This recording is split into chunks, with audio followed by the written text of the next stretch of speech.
Va endi biz islom ilohiyotchisi Al-G'azoliyning asarlarini o'qiymiz. Islom uchun u avliyo Avgustin, xristianlik uchun qanday bo'lsa, shunday edi. U itoatkor musulmon bo'lishni, Qur'onni qanday o'qishni, amrlarni qanday bajarishni o'rgatdi. O'sha paytda odamlar dinni erkin talqin qilishgan. Shunday qilib, u olim sifatida odamlarga Qur'onni qanday talqin qilishni ko'rsatdi. Uning ijtimoiy, keyin esa siyosiy va madaniy ta'siri kuchaydi va uning talqini kuchaydi. Uning talqinida quyidagilar aytilgan. Raqamlardan foydalanish shaytonning ishi. Raqamlardan foydalanish shaytonning ishi. Bu barcha ilmiy taraqqiyotning rivojlanish yo'llarini to'sib qo'ydi. Matematika koinotning tilidir. Agar u kun tartibidan olib tashlansa, bu dunyoni tushunishda hech qanday yutuq haqida gapirish mumkin emas.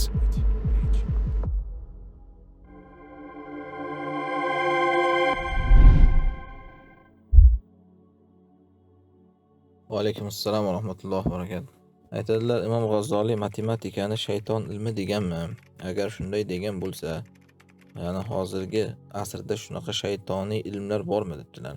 Bu gapni amerikalik bir astronom Neil Tyson degan odam, kofir tabiiy, ya'ni faylasuf, Imom G'azzoliyga nisbat berib, musulmonlarda tarixdan yiqilishligining sabablaridan biri mana shu deb tuhmat qilib gapirgan. Ya'ni u o'zicha bunday tarix tahlil qilib, nimaga musulmonlar orqaga ketdi? Chunki musulmonlarda olimlari, masalan mana shu G'azzoliyga o'xshagan olimlari, ular tabiiy fanlarni inkor qilib, ana shunaqangi narsalarni shaytonga nisbat berishadi ular.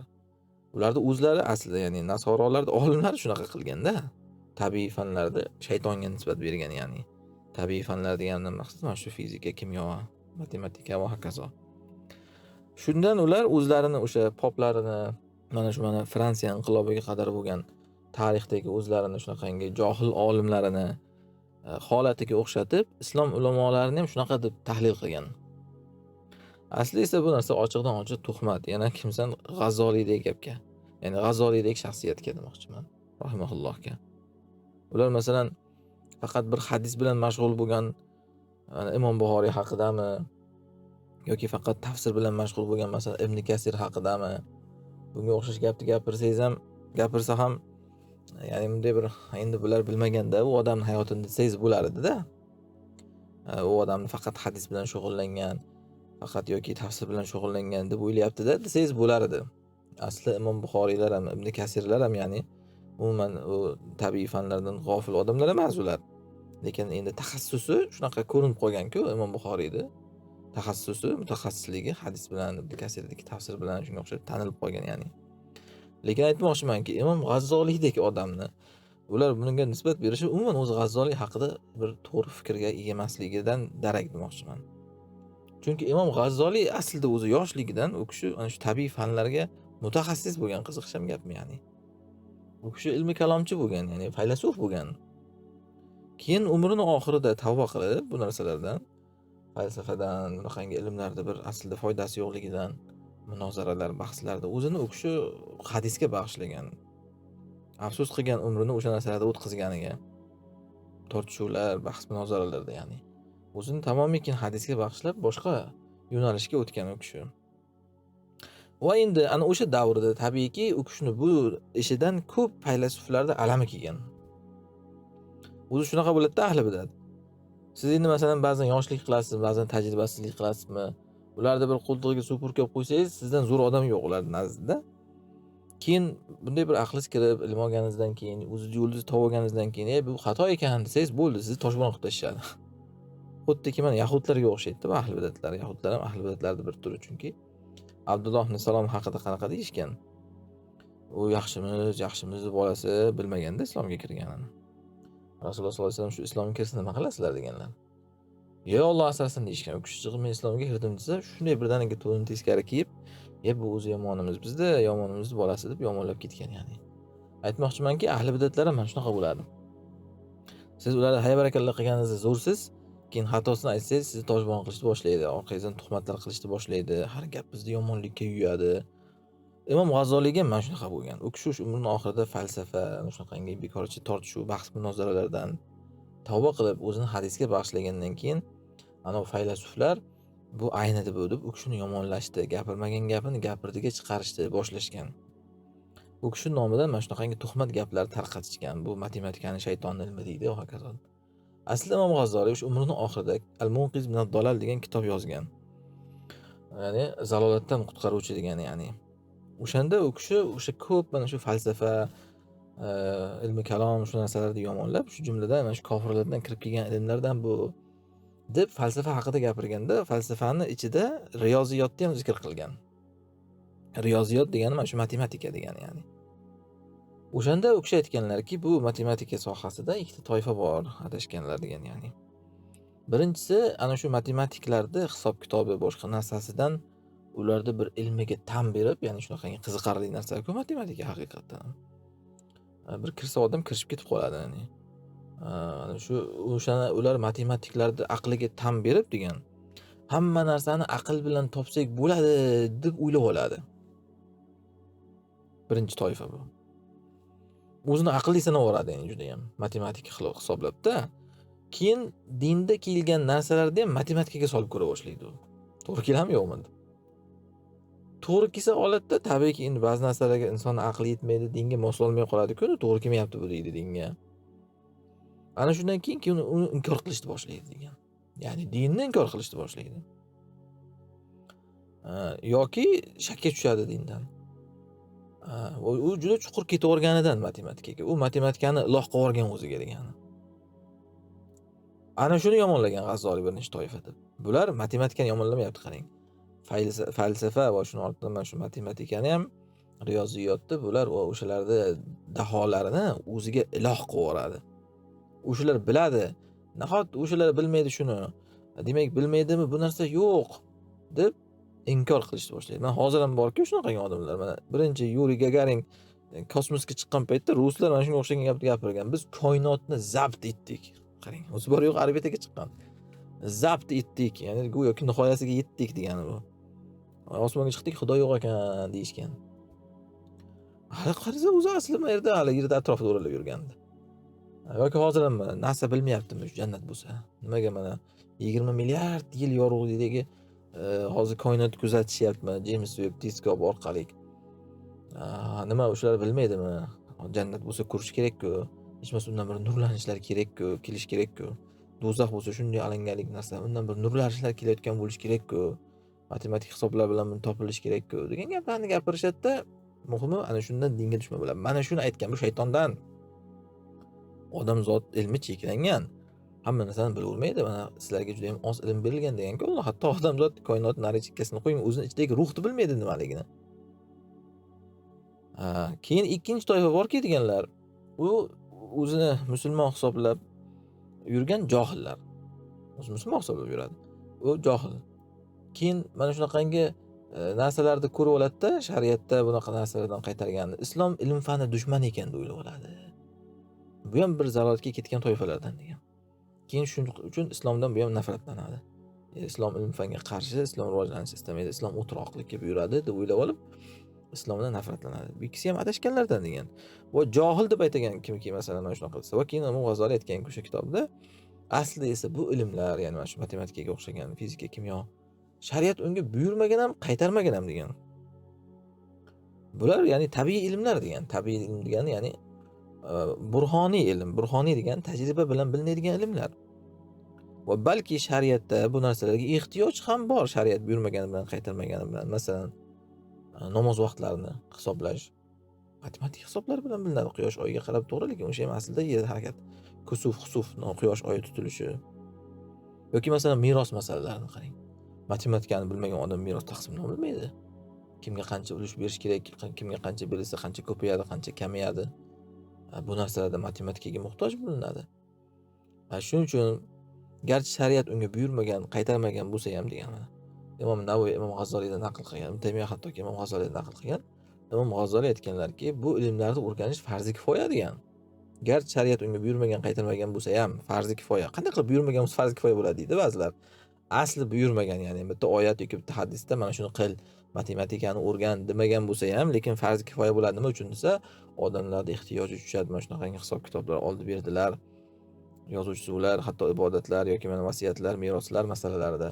Ana shuning uchun buni biladigan odamlar bo'lishligi shart degan. Ko'ryapsizmi? Farz kifoya darajasiga ko'taryapti. Qanday qilib endi buni shaytonning ilmi deyiladi.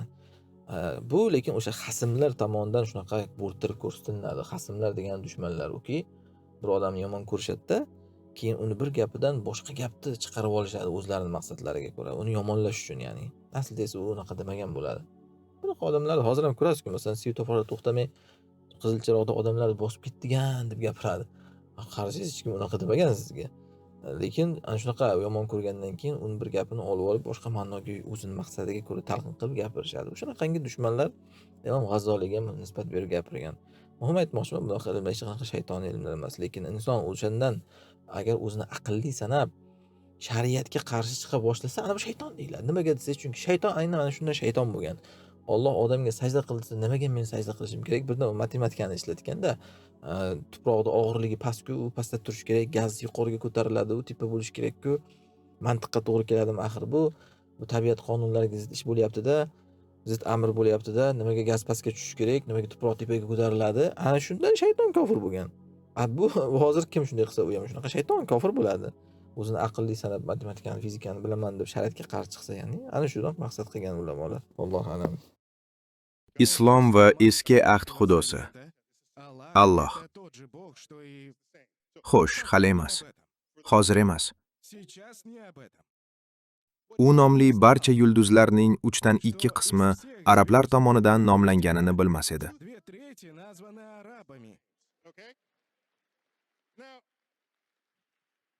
Menimcha, u umuman bu haqda o'ylamagan. U shunchaki tushunmadi. Iltimos. Bu yerda yana va hokazo. Hamma yulduzlarning ham nomlari yo'q, lekin nomlari borlarning 3 dan 2 qismi arabcha. Qarang, mana ular.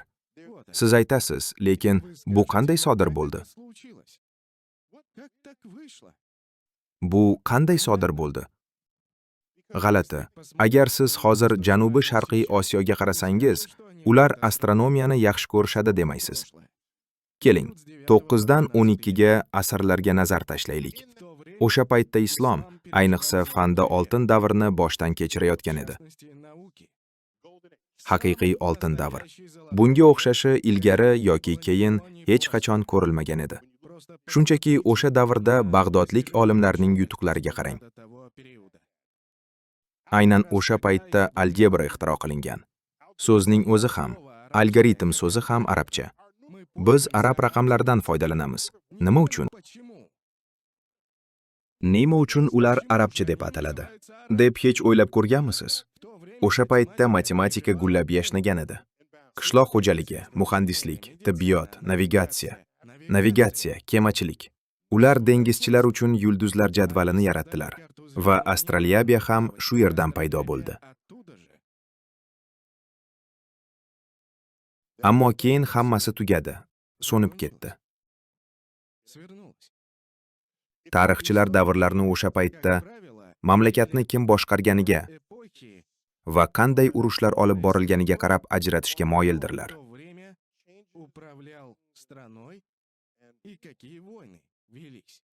Ko'pchilik o'tmishga shu nuqtai nazardan qaraydi.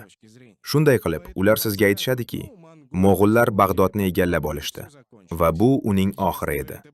Agar bu yagona sabab bo'lganida, islom madaniyati tiklanganidan keyin ilmiy innovatsiyalar an'anasi ham qayta tiklangan bo'lar edi.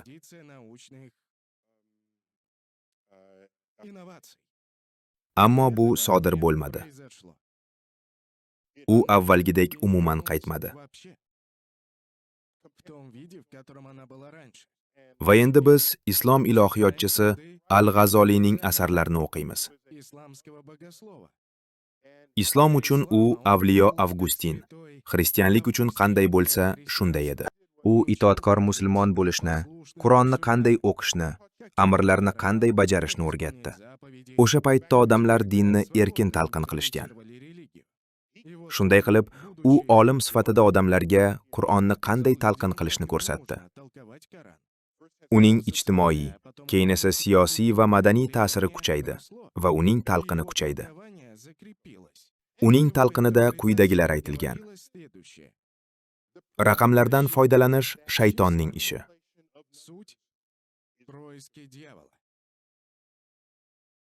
Bu barcha ilmiy taraqqiyotning rivojlanish yo'llarini to'sib qo'ydi. Matematika koinotning tilidir. Agar u kun tartibidan olib tashlansa, bu dunyoni tushunishda hech qanday yutuq haqida gapirish mumkin emas. Va bugungi kunda musulmonlar hali ham ilm-fanning ilg'or sohalaridan chetda. O'tgan asrning boshidan 2010 yilgacha bo'lgan Nobel mukofoti sovrindorlariga qarang. Masalan, yahudiylarni olaylik. Dunyoda ularning soni atigi 15 millionga yaqin. 7 milliarddan ko'pi bilan 15 million. Bu fan bo'yicha Nobel mukofotiga sazovor bo'lgan yahudiylarning umumiy sonning 20%idir. Zalda bitta millati yahudiy kishi bor ekan. Ajoyib, yaxshi. Bu haqli ravishda faxrlanishga arziydigan narsa. 20-asrda yahudiylar progressiv va ma'lumotli xalq edilar. Avvalgi davrlarda ularning qiziqishlari torroq edi. Tavrotni o'rganish tabiatni bilishni nazarda tutmagan. Bu ularning madaniyatiga biroz keyinroq kirgan. Endi musulmonlarga nazar tashlaylik. Yahudiylar bilan bog'liq vaziyat aniq. Laureatlarning 15 millioni, ya'ni 25%. Dunyoda 1 milliard 300 million musulmon bor.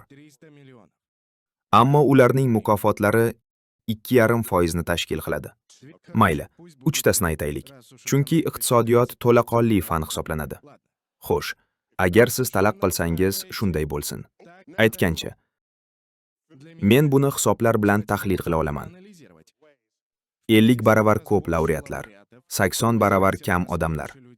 Lekin fanga 4000 baravar ko'proq hissa. Qadimgi davrlarda musulmonlardan fanni kashf etishda xizmat qilishi kerak bo'lgan 1 milliard 300 million odam diniy ko'zqarashlarini deb musulmonlarning ilmi zoya bo'lib ketgan bir paytda koinotning qancha sirlari hal qilinmaganini tasavvur qilsam, kechalari uxlay olmayman. Olim sifatida bu meni tashvishga solmoqda. Butun mamlakatlar, ilm fanga hech qachon chuqur kirib bormaganlar ham bor. Men ularni sanab o'tmayapman. Men allaqachon biladiganlar haqida gapiryapman. Bu ularning madaniy merosining bir qismi. Men faqat bu merosning qayta tiklanishini so'rayman. Lekin hozircha bu sodir bo'lmadi.